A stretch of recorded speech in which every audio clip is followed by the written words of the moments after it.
what has happened to Candace Owens. I interacted with her in the immediate aftermath of, what happened with Charlie. I didn't realize, that we were going to be the subject of a daily streaming show. I had no foresight that it was going to become what it's become.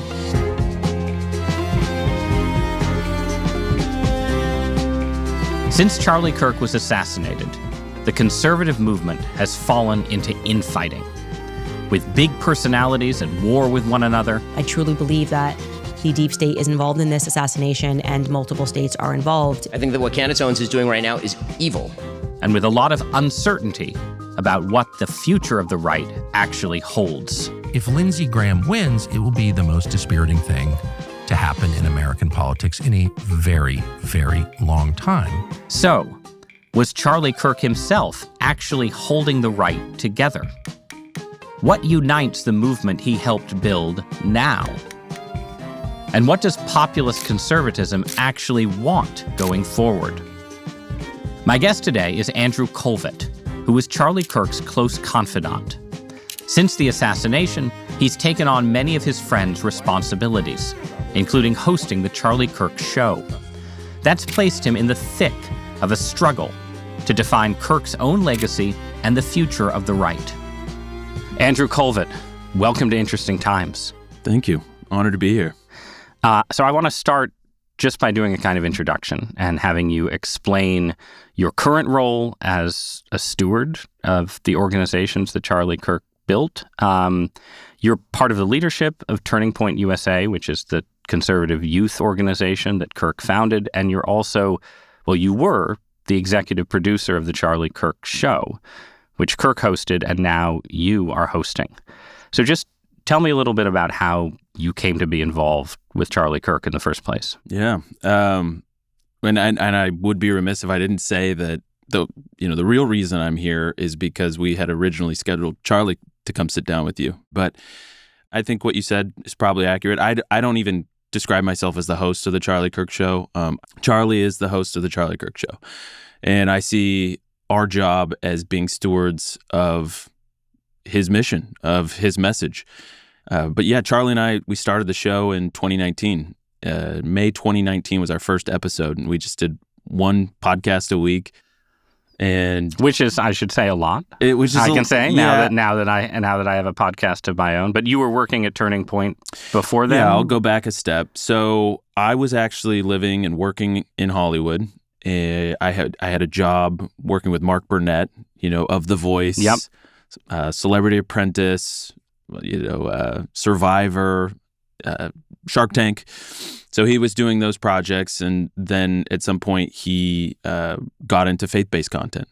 I was thrown into the deep end of, one day we would be at Jimmy Kimmel, or we'd be, at one of the nightly shows, and then we would go to CNN, and then we'd go to Fox, and then we'd be at a church. Mark's chief of staff, a guy named Johnny Moore at the time, started a PR company, asked me to start it with him. I wanted to write screenplays, actually. Doing the LA thing, my head was still very much in that space, and I wanted to make content. And so I kind of refused, and then he said, why don't you just work a couple days a week, help me get this thing off the ground, and then you can do your own thing. And along the way, we started bringing on conservative clients. So ended up, PragerU was one of those clients. We ended up bringing on The Blaze as a client. And at one point, Charlie came across the path of Johnny in Southern Florida at some event and said, hey, you should look into this guy. He's young, but, I think he's got a lot of energy. You should contact him. Here's his email. So I reached out to him, said, hey, would love to talk about maybe working with you. He basically ghosted, for a while. And eventually he had some news story that he tried to handle on his own that didn't go so well. And kind of blew up, and then he called me. Got to work with him via the agency for about a year, and then he basically said, hey, I like you. I'll hire you. I'll be your first client. And I also want to start a podcast, and I want you to help me do that. So working for Turning Point, I think that there are a lot of people, maybe especially a lot of people in the audience for the New York Times, for instance, who have just a very hazy idea of what Turning Point is or what Charlie built it into, right? That it's a campus conservative group. Maybe it's an alternative to the Young Republicans. Can you just give a description of what, in its sort of full mid-2020s form, Turning Point is or became? Yeah, Turning Point at its core is campus activism, right? Because there is a felt need, and I think a very real need for conservatives on campus that are contending with, whether that be professors or other student groups. They feel isolated. They feel alone. And so we have chapters on campuses all across the country. And these become convening points for conservative, like-minded, curious, libertarians, whatever, to come meet, get together, and discuss ideas. So there's programming that we push out throughout all of the campuses. There are speakers that they are then able to book.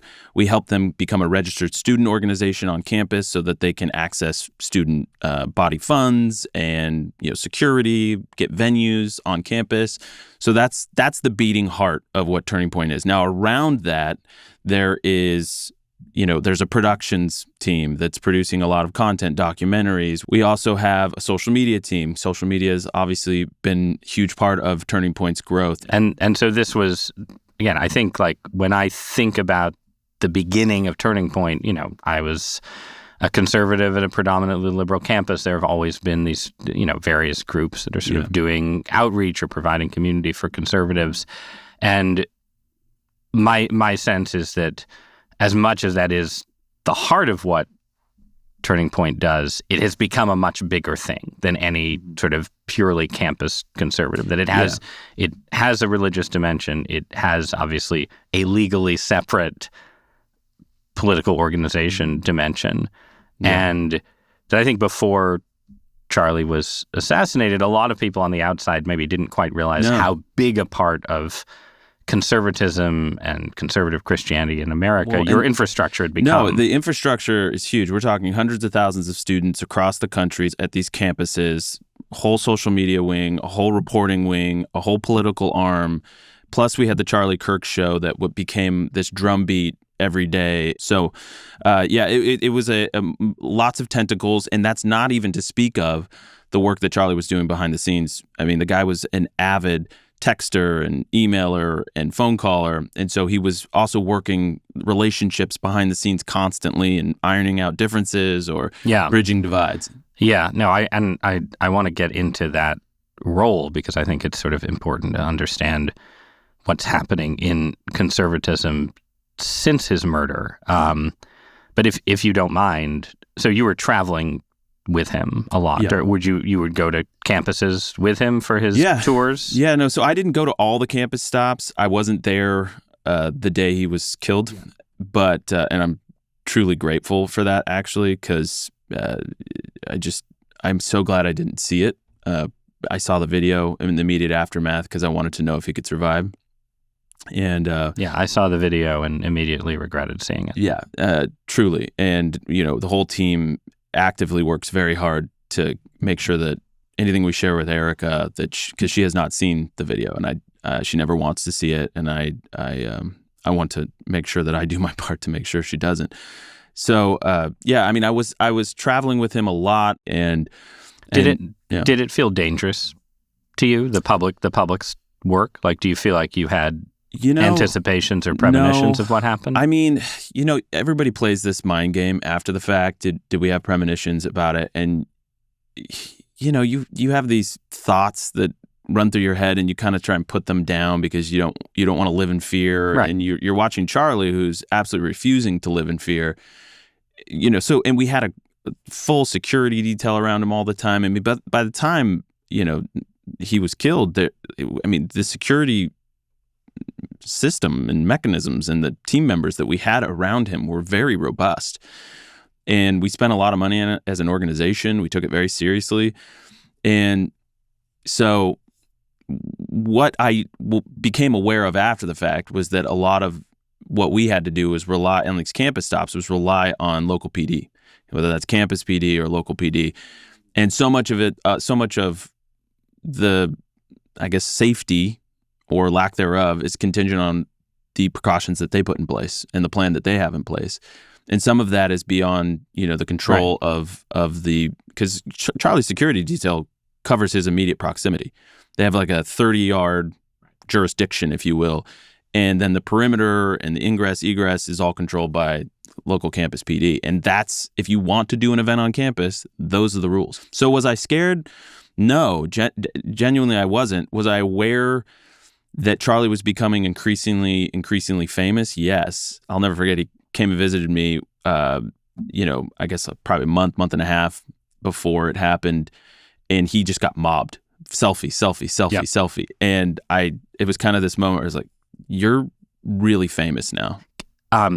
If you don't mind, can you just say something about what the day itself was like for you? Yeah.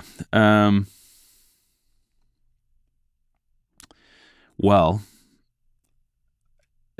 it can be brief. Yeah, I know. It's so the day before, actually, I had booked an interview for him that he was not super pleased that I booked for him, but there was a good reason for doing it. But he was like, you know what? I'm tired now, and I want to focus on the tour tomorrow. So you're gonna guest host the show tomorrow. So I guest hosted the show that morning. It was, uneventful, and we had a pre-record for hour 2 actually. So it's probably too in the weeds, but he's texting me on his way, and he's going over talking points about polygamy because he's going to Utah, and why is monogamy important, and we're just rapid fire. These are our thoughts on why monogamy is advanced societal tech, and it directs the killer app of Western civilization. Exactly. Yeah. It directs male energies in the right direction, societal building, all these things. And that was about, I think it was like 33 minutes before he was killed. And I'm sitting there at my desk. I'm answering a couple calls, emails, and I got a call from a girl on our team. She was in this desperate, you could hear it in her voice, and she said, they shot Charlie. I was like, who shot Charlie? What? What? Is he okay? Is he going to live? Like instantly, that's where I'm like, and she just said, I don't know. I was like, how bad was it? And she was like, it looked pretty bad, but I don't know. It was quick. And immediately I just, completely shell-shocked. And I kind of immediately thought I have to do something, like people are going to look to me for direction and answers. And I got nothing. And so I log on to X to see if anybody's talking about it yet. And then I see it, that it's being just initially reported, no videos.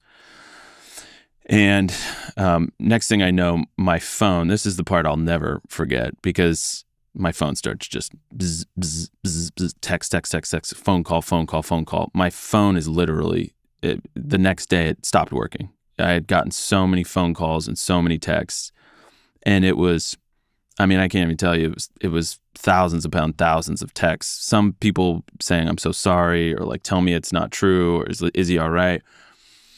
And then just a lot of reporters going, can you confirm that Charlie Kirk has been shot? And I'm like, just these heartless, this is from such and such outlet. Like we're trying to confirm if, and I'm just thinking, this is like one of my best friends in the world, like my brother and my business partner. And I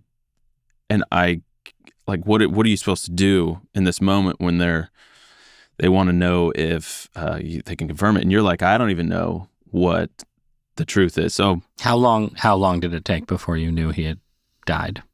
There was I don't know, I want to say probably 30 or 40 minutes. Okay. So there was a report. Fast. There was a report. Yeah, it was I knew before Trump put the Truth Social out. And I remember feeling grateful that he put that out, because I remember having my computer up because I'm supposed to message this. Yep. And I remember like it was literally that's like one of those scenes in the movies where you have the first sentence and you don't know what to say next. And I kept deleting it. And then so I was extraordinarily grateful. I was funny because I got a call from some reporter. I think he was trying to take a swipe at the president for sending off that. He was like, "Did he coordinate that with you?" And it's like, well, no. And I'm so glad he just ripped the Band-Aid and said it. But yeah, I had heard that he was pronounced dead in the hospital, and that Erika had gotten the call basically. And then I flew straight to Provo just to, I just felt like I needed to go and be there. And so I was there. And at what point did it become clear to you that this was going to, that you were going to at least temporarily not fill Charlie's shoes, but take over part of his role? Because obviously since then you have been not alone, but you have been running the Charlie Kirk Show. You are, for the moment, the voice of Charlie Kirk in the aftermath. When did that become clear that was something you were going to undertake? Yeah, and I just want to be very clear that I don't see myself as that. I worked with Charlie just about every day for 8 years, and I feel like I have a Charlie GPT or something in the back of my head. I mean, truly, I hear... As long as you don't do the weird AI We are thing. not going to do the weird AI thing. Good. We've been pitched on that multiple times. I'm just like, guys, no, not at all. It was in the immediate aftermath. It was the day or two after. I remember Erika looked at me and said, they will not silence my husband's voice. You have to keep the show going. And, J.D. Vance had flown to Utah to pick us up. So we were all in Phoenix. And by the way, J.D. Vance, I can't say enough good things about him and U.S.A. and the way they've comported themselves and the support they've been to us and to Erika in this time and that transfer. I can't tell you how much that meant to us. It truly was just an amazing gesture to see Air Force 2 fly down into Utah, pick up Charlie, and take him back home. It was really amazing. So we're all in Phoenix that Friday, and we decide we're going to host the show. And I remember as the seconds ticked down before we go live, and just going, I have no idea what I'm going to say. And I still don't really remember. I've never gone back and watched it, but, we just knew we had to keep it going. And Erika, when Erika Kirk looks at you and says, they won't silence my husband's voice, you have to keep speaking. You do it. Let's talk a little bit about, I guess, that mission and the role that he played that you already talked about having a front seat for watching him play. When Charlie was scheduled to come on this show, one of the things I wanted to talk to him about was my own sense that he was maybe more important to conservative politics than people realized. And some of that had to do with the incredible infrastructure of Turning Point that we've already been talking about. But some of it had to do with this kind of relational dynamic that you were describing, right? Not just the show, but texts, phone calls, friendships, and so on. There's a lot of talk with current divisions on the right about, the idea of a William F. Buckley Jr. figure, right? Someone who's sort of figuring out what is and what isn't conservatism and who's in and who's out. And that's my understanding of Buckley's role as someone who came on the scene, late in his career, but had some exposure, was that it was much more relational than intellectual, right? That it was about that he sort of sat at the center of a network of people who didn't always like each other, but all liked him. And I felt, as a distant observer, that some of that was there with Charlie, and I felt it much more strongly, honestly, since his death, because one of the things that has obviously happened is that there is just a lot of infighting in the kind of activist, podcaster, influencer space on the right. So I'm curious generally what you think about that. Maybe specifically, you could talk about the most intense version of this that I know you've had to deal with, which is just the incredible proliferation of conspiracy theories. Mm-hmm. since his death, almost sort of JFK level stuff. Do you want me to go conspiracy theories Either first, one. or yeah? But let's start with the conspiracy theories, actually, and then sort of get bigger from there. I think that you're right, though, that I think they are connected. There's been, obviously, people want to know what happened, and I don't begrudge them wanting to get to the bottom of it. I also don't begrudge them having a sort of distrust for authority and a distrust for institutional authority and governmental authority, because we have been lied to about things. And so I understand it on some level. Like, genuinely don't begrudge people that. And I think it's, in a weird way, a testament to Charlie's impact and his importance. And so I have trained myself to see the conspiracy theories as a testament to the love for Charlie. Just for people who don't know all the conspiracy theories, right? Like, the theories, you're referencing the fact that some of the theories are basically like, obviously, someone on Charlie's team must have set him up. Or right? He was betrayed, or, right. And I do my best, and this is why I'm so grateful that I have faith, because I'm able to pray for people that are taking that energy and directing it at people Charlie loved, his closest friends. And that gives me a lot of, I think, an anchor in a pretty tumultuous storm otherwise. And I also watched Charlie deal with so many lies about him, and I watched him over the years learn when to stay silent, when to speak into things, when to correct, when to be strategically absent on a conversation.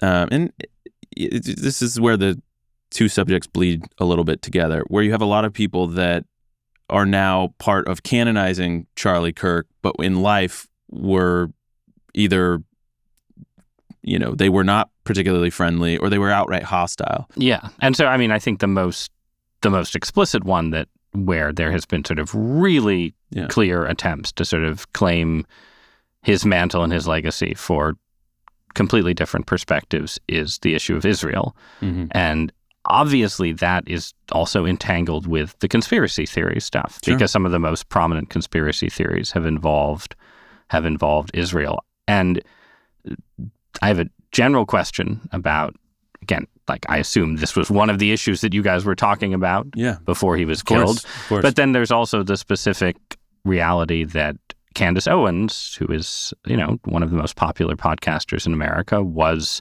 Charlie's friend.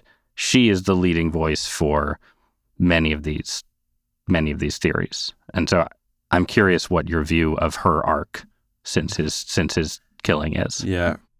I would say, when it comes to the issue of Israel, it was certainly something that we wrestled with a lot. I mean, Charlie would go to some campuses, and it was like 50-60% of the questions were about Israel. Yep. And that was for 2 years.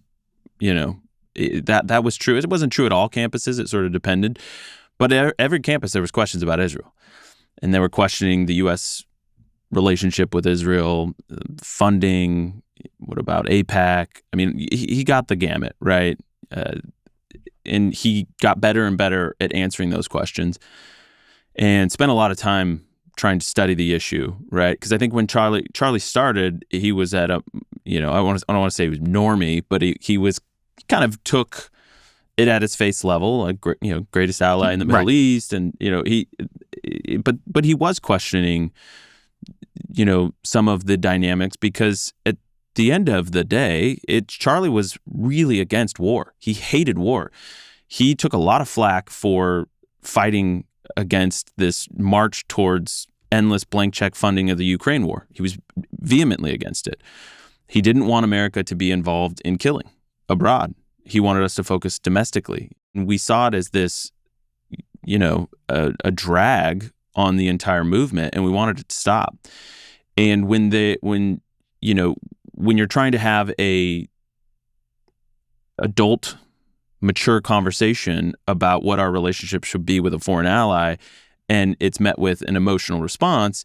On the one hand, you understand it from the pro-Israel side, from the pro-Israel side, but from both sides, candidly. You start kind of going like, well, how are we going to get anywhere on this issue if we can't talk about it reasonably and we can't disagree about basic things? So those things were gnawing at Charlie, there's no doubt. And he was also, I think, frustrated that he would go on campus and he was defending Israel's right to defend itself, its right to exist. And he felt like he was doing more heavy lifting for a foreign country than the foreign country was doing for itself, at least from a PR standpoint and selling, this. And that frustrated him too. He didn't feel like it should be his role. How much of those questions do you feel like actually came explicitly out of the attempt by Nick Fuentes and the Groyper movement to sort of target Charlie and put him on the spot and attack him, as opposed to being a kind of organic... Not that Fuentes' support isn't organic in some sense, right? Yeah, no, but I actually, so I think, what's interesting, and I don't know if this is contrarian take or not, but I think that it's hard to know what was, I guess, inspired by organic. I think the ideas of, Fuentes when it came to immigration in Israel, it's like there's nuggets of some pretty, I think, there's truth in some of those immigration arguments, for example. And the conservative side of the aisle was not willing to address some of those questions. Just give me an example of the... Well, yeah, and I would like to separate that from some of the vitriol towards Jewish people that Charlie rejected, wholesale. So I want to make that very clear. But when it came to, this is actually a funny story. So one of the early in the early days, I think Erika and Charlie were just dating at the time. We took a drive, all three of us, from, I think it was Iowa City up to Chicago, and all we did the whole car ride was debate immigration. This must have been 2018, 2019, and I was, living in California at the time. I saw some of the cultural cohesion issues really up close and personal. And I was the immigration hawk in the car.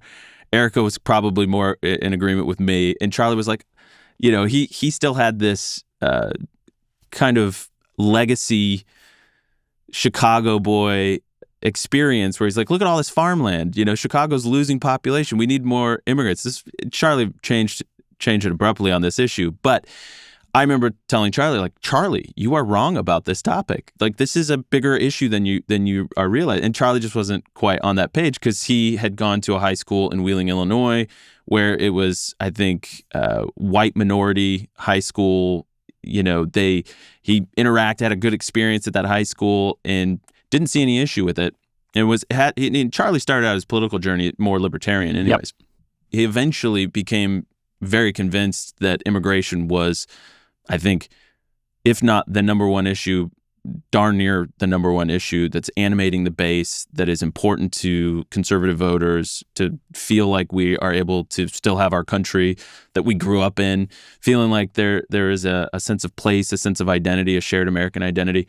He became very convinced about that. And I think... Do you think he was responding there to the kind of questions that he was being asked and the interactions he was having? No, I think he was responding to experiences he was having outside of that. I think he was responding to political stories. I think he was watching this emergent dynamic play out on the national scene, and whether that's Ilhan Omar or Rashida Tlaib or something like this, which he was deeply upset at the lack of gratitude from personalities that you might see online. It felt like America had opened its arms and we were not getting, the love in return, right?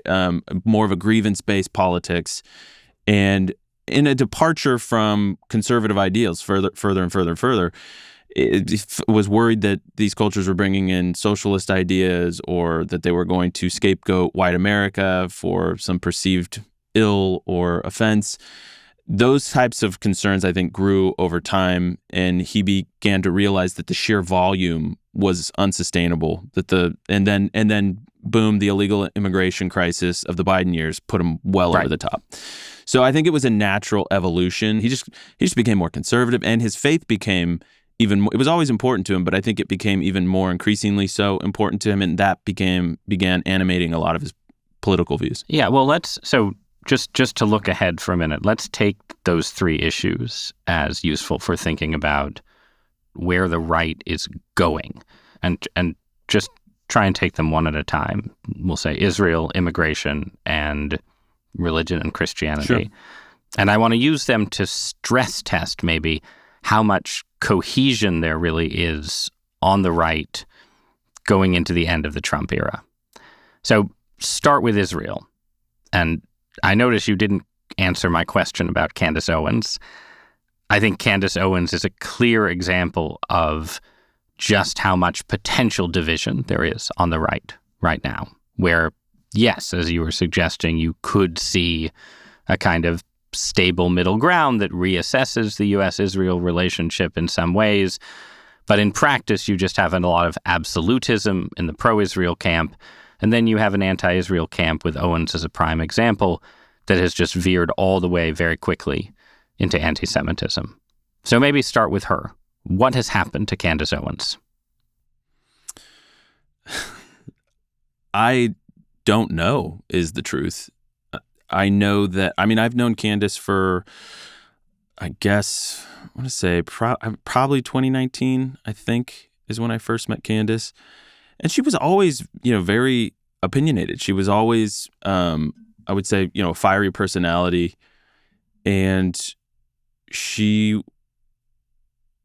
for a while, she existed within the Turning Point ecosystem. And she just simply, grew to the point where it made more sense for her, I think, in her eyes, to sort of, do her own thing outside of the Turning Point ecosystem. And, she's obviously a tremendous just talent, right? And from a pure oratory standpoint. And she, you've seen pictures of Charlie and Candace in Israel for the embassy moving ceremony when they moved it to Jerusalem. So, when I was interacting with her more frequently, there wasn't a question about Israel. Do you or your team have interactions with her nowadays? I interacted with her in the immediate aftermath of what happened with Charlie. I didn't realize that it was going to be this, that we were going to be the subject of a daily streaming show where, our own characters were impugned, or that we were somehow implicated in a betrayal conspiracy or something. I just assumed that Charlie... She was his friend? Yeah, and she was obviously worried, and she was, traumatized, as we all were. And, I had kept in contact with Candace, intermittently over the years. So I thought I should call her and be her point of contact when everything happened. And she was obviously distraught, and, I felt for her. I knew she, I had no foresight that it was going to become what it's become. But for those, again, for people who are watching or listening who don't know exactly, like, there is constant programming on her very, very popular podcast that is, it is a kind of conspiratorial drama about the betrayal and murder of Charlie Kirk, in which Israel features prominently, people close to Charlie, France. But you haven't, called her up.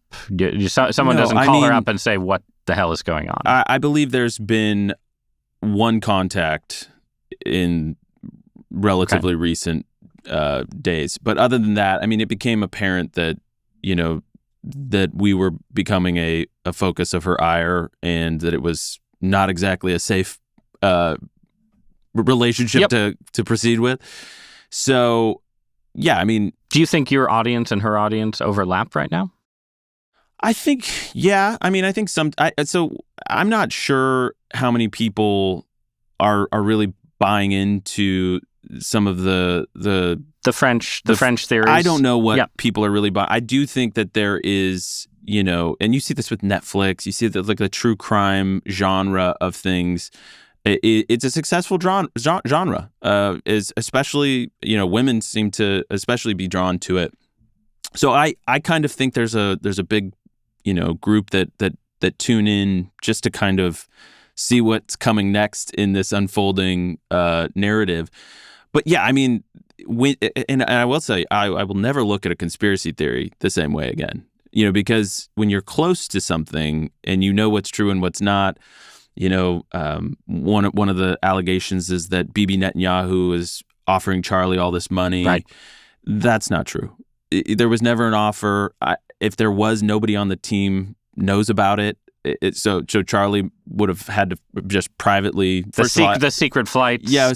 First of all, I don't think Charlie would have ever taken anything from Israel just as a matter of principle, or from Ukraine, or from the UK. Like, he just had a hard and fast no foreign money rule. Has this changed how you think about sort of Trump era conservatism then? Because there is, I mean, let's be honest, there's a lot of conspiracism on the right, and I am, by the standards of the New York Times, I am more sympathetic, I think, to many people about some conspiracy theories. I think there are weird things in the world that are not fully understood. I have interest in everything from Jeffrey Epstein to UFOs, right? But same. Good.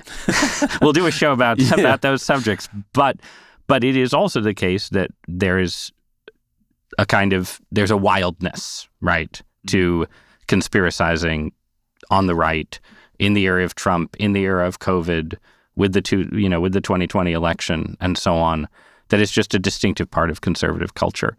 Do you regard that more critically now, maybe, that you've been on the receiving end of sort of theories about yourself that you know not to be true? I've never been a hugely conspiratorial person in general, but I'm very sympathetic to why people are. And when you think about the conservative mindset and the conservative wiring, you realize, I think, even more why this is happening. What we are living through is an era where conservatives have this bent to conserve our tradition, conserve our culture, conserve our heritage. But those institutions that are supposed to be doing the heavy lifting for us are not in alignment. They are institutional capture by the left in America is pretty dramatic. And so I understand that that's actually fueling a lot of this. And then you throw in JFK, you throw in 9/11, you throw in COVID, all of these things that have, that people question, right? They question, are they getting the real narrative or not?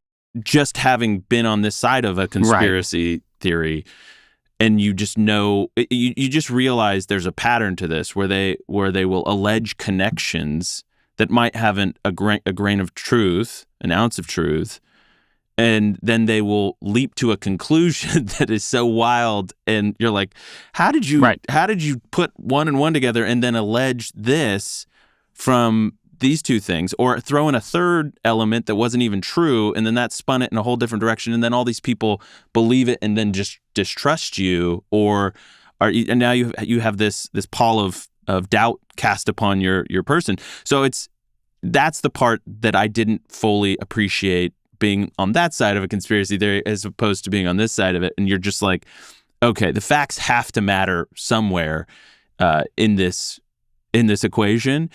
And I think as a conservative movement, we do have to make sure we're fact-based. We do need to be sure that we police ourselves of some of the zanier, crazier, I think intellectually lazy conspiracy theories.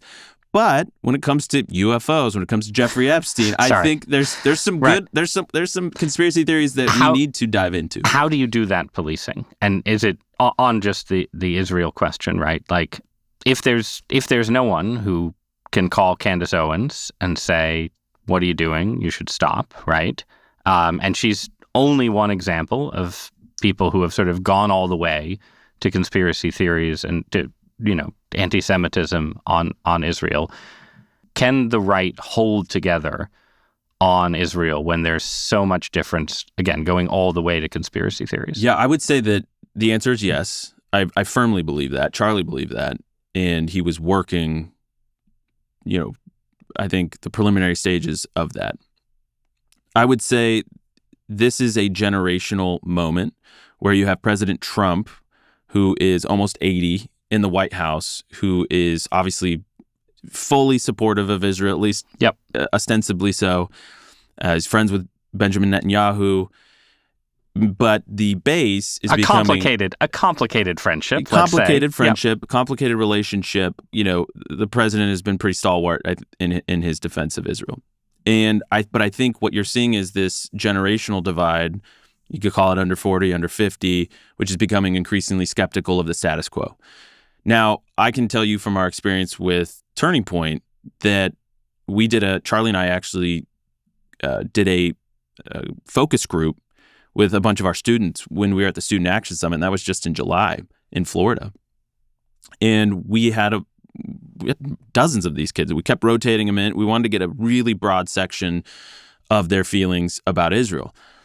And it was remarkable because a lot of them were like, well, we like Israel. We like them more than Hamas, but that doesn't mean I don't have questions about should we be funding them? Right. Do we have to get dragged into wars? It feels like we're getting dog-walked into this conflict. And I actually thought that was great because what I don't want to see, and I think this is the through line for Israel, is you do not have to support Israel to belong to the team, at least in a traditional historical sense. I don't want to see a conservative movement like that. I'm an American. I'm born in this country. My kids are going to be raised in this country. I'm going to die here. They're probably going to die here. I care about America. I mean, God bless Israel. I want them to succeed too. I just want to make sure we're taking care of home base first. And I totally, personally get that impulse, and that, and I said it's sort of the animal passions of the America First movement have been unleashed. President Trump perhaps didn't foresee or could not foresee all that would entail, but this is a central pillar of this. And I think Israel has become a symbolic, battle about what does America First really mean? Yeah. Immigration seems like a different case. On Israel, you have these divisions within the right. You also have them within the left, right? Sure. And both coalitions are sort of trying to find a stable center. On immigration, it seems to me you have tremendous unity on the right now, and that the arc you described earlier of Charlie going from being sort of moderately pro-immigration to being very anti-immigration is just a general arc for the conservative base. This is, if you ask me, what does the populist right believe in? What does MAGA believe in right now? It'd be hard to do any better than immigration restriction as a unifying issue. At the same time, it's also a place where the larger country, including lots of people who voted for Donald Trump in 2024, are not all the way where you are or where Charlie is. And there's a lot of people who have the suburban high school experience that Charlie had that you described, who have incredibly favorable experiences of immigrants and immigration. And there's a lot of people who were alienated by the Biden immigration wave, but also look at the right now and look at deportations to an El Salvador prison and look at, ICE agents wearing masks and are like, well, I want deportations, but I'm not sure that I want that. And, you yourself just said, well, in being anti-immigration, there are some things Nick Fuentes says that, that I think are true, right? There's a lot of Americans who are like, if you, to be clear, I know you're not saying that, that his anti-Semitic or racist hate is true, but there's a lot of Americans, it seems like, who are sympathetic to the Republican Party, who could be turned off by a, mass deportations for 20 years, everyone has to go back kind of conservatism. What do you think about that? Yeah, well, and just to clarify what I was saying, what Fuentes tapped into, which I do believe that there is truth in, is that you have a whole generation of young men, and we saw this, for years. There's a whole generation, especially of young men, but of young women too, that felt betrayed, alienated, discarded, villainized by the establishment class, and that they were told that they were the problem just for being born in America. Maybe they had white skin, maybe they had brown or black skin, but they were told that they were toxic. They were told that they were some sort of an issue. And when you do that, whether knowingly or unknowingly, you are going to create a whole class of people that are probably going to be reactionary for something that they were told they were supposed to get, but that got screwed out of by the incumbent financial system or by the incumbent political class. And that's an energy that once you unleash it, once you seed the ground for the base elements of that, there will be a reckoning. And that is a truth, regardless of who talks about it, that you have to, as an American, come to grips with. Now, what Charlie's mission was to say, hey, before us are two roads. You can either go grievance politics, socialism, free stuff populism, Mangionism, Mamdaniism, or you can go MAGA. Now, you might not like MAGA on its face. You might think it's mean or cruel or bad PR or whatever, but at least you can live with it. It's going to be a tough pill to swallow and stuff. There's national populism. There's going to be some medicine that we all have to take here. But at least on this road, there's still going to be an American. What is the tough? Are we talking about immigration? But when you say those two roads, are you directing that to the alienated young man or to the squishy moderate? Probably both. I think MAGA on its face is a tough pill for some to swallow. That would maybe be young people, right? So I'm putting myself back into that 2022, 2023 mindset. Joe Biden in 2020, there was a lot of ink spilled about how he did with the youth vote and how he did so well. So we had a tough mission going into 2024, and Charlie had a tough mission. How do you sell this populist conservatism of Trump to a generation that seems to be repelled by either the energy or the branding or Trump himself?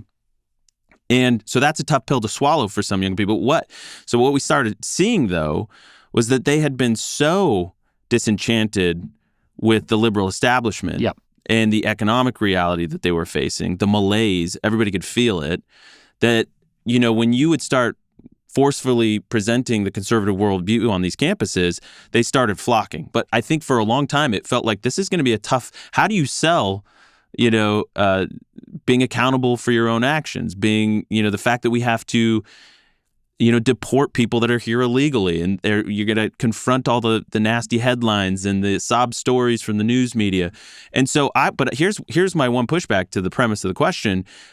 I think that this has been going on for so long in the transformation of the country and in our cities, and basic social services have been so dramatic that this is such a wildly popular position, and I think it goes beyond the base. And you saw how much immigration played into Trump regaining the White House. So I think people underestimate the issue of immigration. I understand that there is differences of opinions about the raids or who we should be deporting. Let me just speak for the squishes, right, for a second, because it seems to me that when you're talking about the hard sell of MAGA to different groups, there's the group of alienated, it's not all young men, but we'll just call them alienated young men, right, who have the experience that you're describing. And those are the people who are getting pulled to more and more hardcore positions,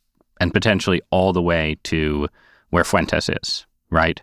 So to those people, Charlie, a year ago, now you, are in the position of saying, okay, how do we keep them from becoming white nationalists, but we have to be sufficiently hardcore that they feel like they'll stay on our side. But then there's another group of people who were not super conservative, but were totally alienated by the Biden economy and by the Biden immigration wave, and who voted for Trump. Maybe they voted Republican for the first time. Sure. That group included a lot of recent immigrants, second-generation immigrants, a lot of Hispanic voters, right? But those voters are never going to be hardcore anti-immigration voters, I don't think.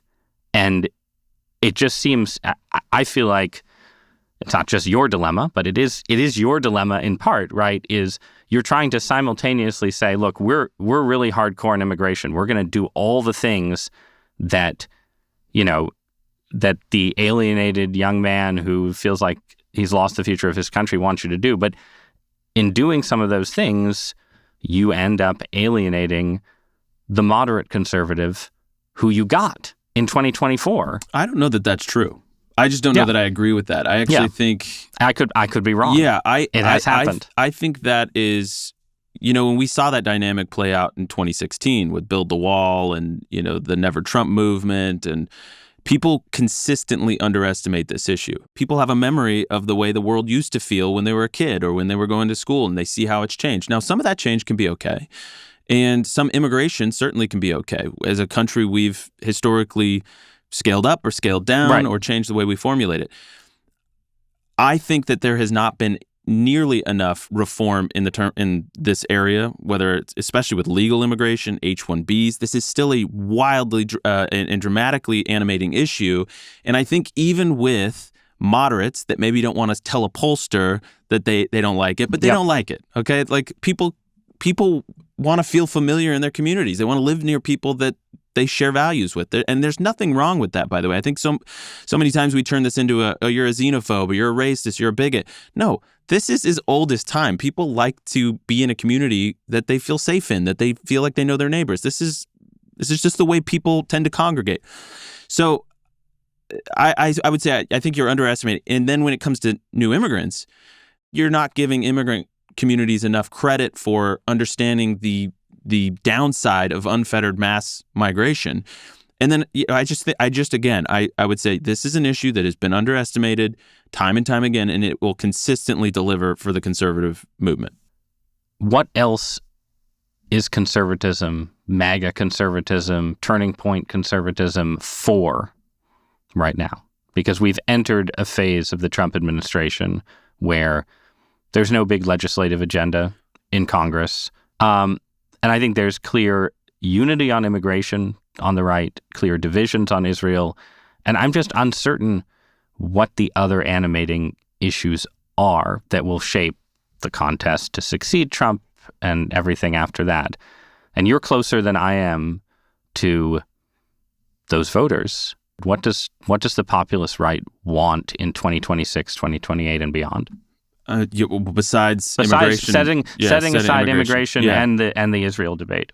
Yeah, I mean, affordability is huge. And I think what we need to be for, and you've seen this, at least the beginnings of this, is, a economic moonshot, if you will, to make housing more affordable. I think housing is the crux. I think people owning their own homes, feeling like they have a stake in this economy, in this country.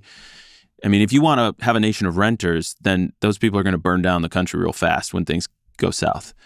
And so a bulwark against radicalization, revolution, is letting people own the roof over their head. It's a place to build a family, to get married. So, I mean, I agree with Charlie. He and I worked these ideas out together before he died. And it's like, hey, we need 5-10 million new homes. We need to make sure that those are not being bought by institutional money or by foreign buyers. We should be considering a lot of creative ideas. Now, I'm not a policy wonk, so I'll let the experts work this out. But maybe they get to write off the first $50,000 of their mortgage. Maybe they get special interest rates or whatever the idea is. Let's the throw 50-year mortgage. No, the 50-year mortgage was potentially a bit of a mixed bag. You know what's funny? Okay, it's okay. You can just say it's a terrible idea. It's probably a very terrible idea. President Trump is not watching. Well, I shouldn't say that. Maybe he is. No. Listen. I actually. So the reason I hesitate, my instinct was that it was a terrible idea. Then we put it out to the audience and asked them what they thought. And people are smart. I mean, listen, a lot of our audience was like, hey, listen, you don't want to be a debt slave to this. I mean, the medium home buyer is 40 years old, 50-year mortgage, you're 90 by the time you pay that off. But a lot of people were saying, well, if that gets you in the door, you start, your house appreciates in value, you could refinance. People were already getting, creative, and they were seeing it as a potential tool that they could take advantage of. So I just want to say, on its face, it felt like lipstick on a pig, but our audience was sort of split on it. So you just said I'm not a wonk. I want to encourage you to wonk out. Wonk, on the just take this issue as an example. it seemed, and again, this connects to some of these larger dynamics on the right in the age of Trump, right? You mentioned two ideas. We need to build a lot more homes, and we need to make sure that they aren't bought up by, Goldman Sachs, BlackRock, foreign investors, and so on.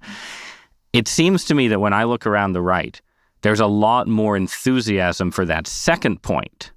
Like when I go on social media and someone's like, bad news, this hedge fund is buying up real estate or so on, that gets tons of engagement.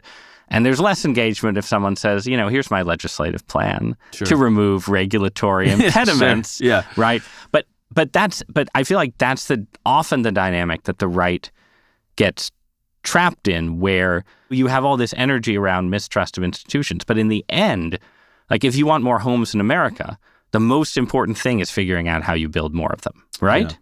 Sure. Right? So this is, I'm not asking you for the 10-point plan. I'm just encouraging you to sell, because so much of the problem with the 50-year mortgage, like a lot of these ideas, is you're subsidizing demand. But the right and the left, everybody, we need supply. Yeah, right? We need supply. You need to address core affordability issues, structural problems. 100%. And I mean, I think, I'm not trying to be coy or not answer the question. I genuinely believe that there are people that are steeped in this, in the regulatory side, what it takes to build a home, what it takes to clear the land, what it takes to approve the permits and all that stuff that are far more versed in this. People from your home state of Nevada, I think probably have some strong views on this. I mean, it's funny about this is I am a conservationist by heart, being a Western boy and watching cities expand into beautiful virgin land has always been a struggle for me, actually. But, I do think that we do need to, it's simply too important. All right, let's end with faith and religion and Christianity. Charlie Kirk was a political activist, a political brawler, right? To some extent, somebody who liked to fight. He was also, increasingly as he got older, a more serious Christian. I feel like to the extent that there is a kind of inevitable curation and sort of like presentation of a life in the aftermath of an assassination, that the presentation of Charlie's life has leaned on the religious element. I'm curious if you think it's good if Charlie Kirk is remembered more as a evangelist for Christianity, and not just Christianity, but someone who was sort of trying to be a model of fatherhood and religious commitment and family commitment to young men. Is that a more important part of his legacy than politics? Yeah, I think so. Yeah, it's not even a question, actually. He was asked not long before he was killed, and you could say before he was martyred, which I do count him as an American martyr, as a Christian martyr, that he wanted to be remembered for his courage, for his faith. And as the years went on, it was very clear to me just how much more pronounced that became, even as he would talk about politics.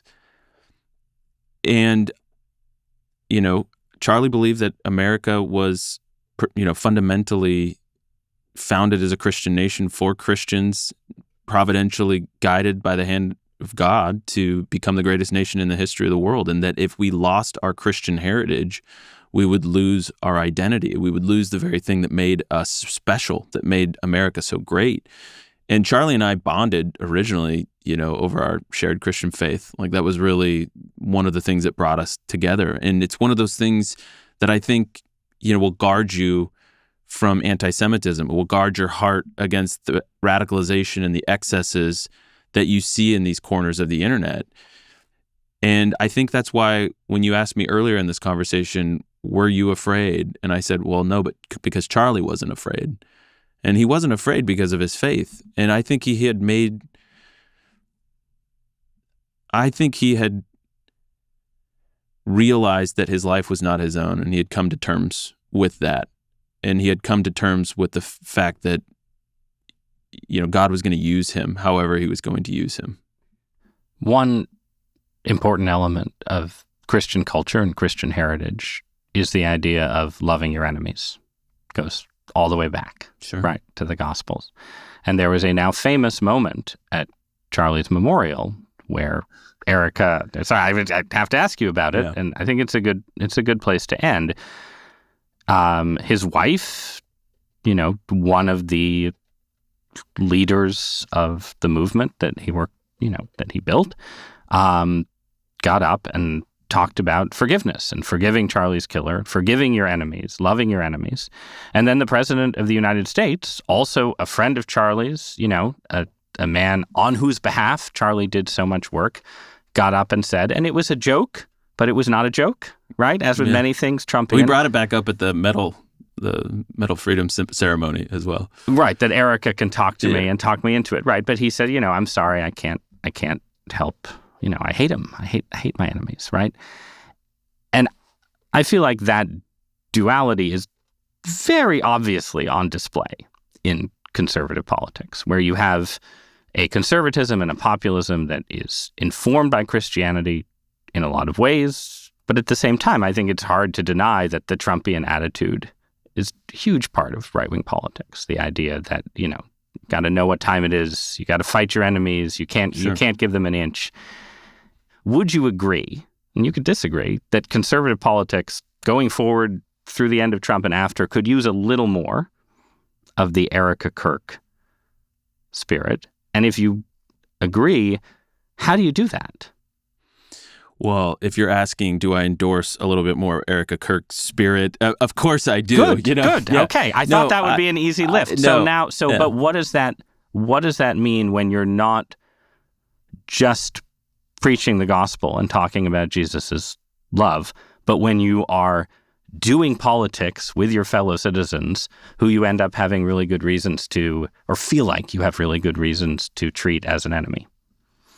Yeah, I mean, I don't even love using the word enemy when it comes to any political setting. I believe, some people certainly do. I find myself using words like my political foes or whatever more often because my misguided friends and neighbors. Yes, sometimes extraordinarily so.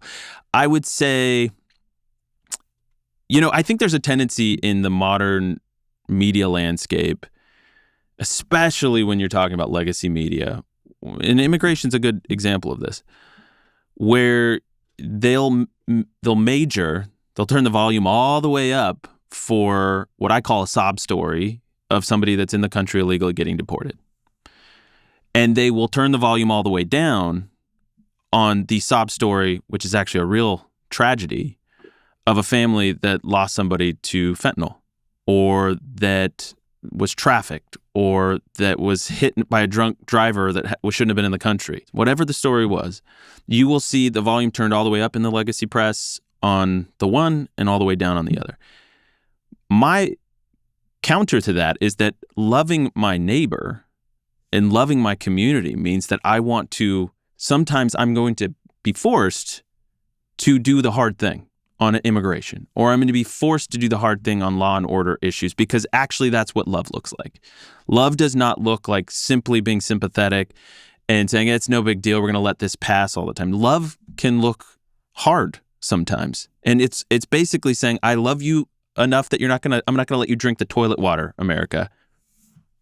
Okay.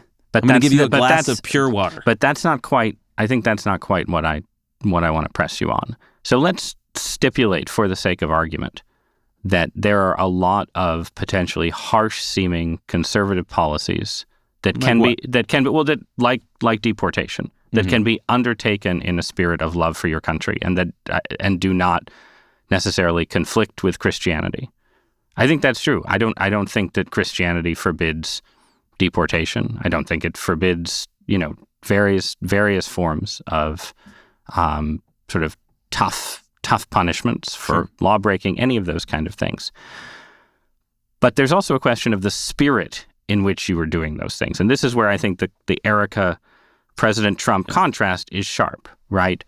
That if you are deporting someone who is sympathetic, you can do so while saying, this is the law and we have to enforce our borders. But I understand that, I'm doing something that, is going to cause hardship and I want to be sympathetic to what people are going through. Or you can say, every immigrant here is an invader. And right. And, I get what you're driving at. And if you read like the social media accounts of certain federal agencies in the age of Trump, right? I don't get a sort of cascading spirit of Christian love coming from them. And I think that's all downstream of Trump himself, who is, I would say, I think he believes in God in some way, but I don't think that he is animated by the truest spirit of Christianity. So I guess what I want to know is not, is it Christian to deport people? Can you have conservative policies that are offered with more love and fellow feeling than they're being offered right now? I mean, I think you said it, that a lot of this comes straight from the top, right? That a lot of this flows downhill from Trump, his persona, his imprint on the conservative movement more broadly. And this all reminds me of, by the way, the conversation that people, especially in the faith community, were having in 2016, 2017, of what to do with President Trump, the evangelical coalition that was around him. Yep. Can we support this man that has lived a very worldly lifestyle? And I think that there was a recognition by most, certainly not all, but I would think more broadly. I mean, you look at the voting records of evangelicals and Catholics even, and you're Catholic, right? Yes, most days. Yeah, most days. On a good day, yeah. I for a second there was like, Lutheran? No, Catholic. Never. Yeah, okay. I'll have you tell we that welcome to all Lutheran listeners. So a bit, you sort of have to acknowledge that, that old, it's cliche now, but we're voting for a president, not a pastor kind of thing. And you also have to acknowledge that there are critiques, especially for like big Eva, as we call it, big evangelicalism in the mega churches. And there is a very ample reason to believe that the majority of the evangelical movement, at least within the organized church circles, became soft, became limp-wristed, became weak, feminized. And Trump was this vehicle by which there was sort of a handshake deal where he was injecting a little swagger, a little masculine energy into church circles that had lost their backbone. Now, the question then becomes, you were asking, could we do for a little bit more of the Erika Kirk spirit? And I would say, yeah. Yeah, I would agree with that. I would concede that point to you, that sometimes, even for me, when I see some of the social media posts, I'm like, that's a little too much. And then sometimes I'm like, I love that we're just unapologetic about the fact that we're reinstituting law and order. So I see it from both sides. There's a lot of different social media posts out there. Yeah, there's a lot, right? So I'm not going to, say all of them are bad or all of them are good, but I would say that, we need to find our backbone, I think, as a Christian movement in this country and sort of reassert ourselves politically, which is why TPUSA Faith, was founded anyway. It was founded in COVID because Charlie never believed that the church was just going to roll over and take it. And they were going to tell them they couldn't meet and they couldn't worship together. He didn't think that stood a chance of holding up. And then it kind of did. Because, when you get into a pastoral role, there's all these forces that come upon you to go halfway, to say it a little softer, to go, I would say, a little more feminized. And Charlie didn't like that. He wanted everybody to be able to come together, get encouraged, get courage, and to go back out and take that abroad and say, hey, we're not going to cede the public square anymore. But now, 3 years to go of Donald Trump as, whatever happens, a continuing shaping influence on the right. You work with Erika Kirk. Maybe a little more feminization. Christian wouldn't be the worst thing in the world. I believe the church has become overly feminized. I think Erika would agree with me on that. And she's even said she's Turning Point is not going to become feminized. Now, that being said, to the extent that Christian, like core Christian spirit and doctrine and biblical principles are reflected in our government, I mean, I'm all for it. And certainly I could concede that I would have a more conciliatory tone at times than our president.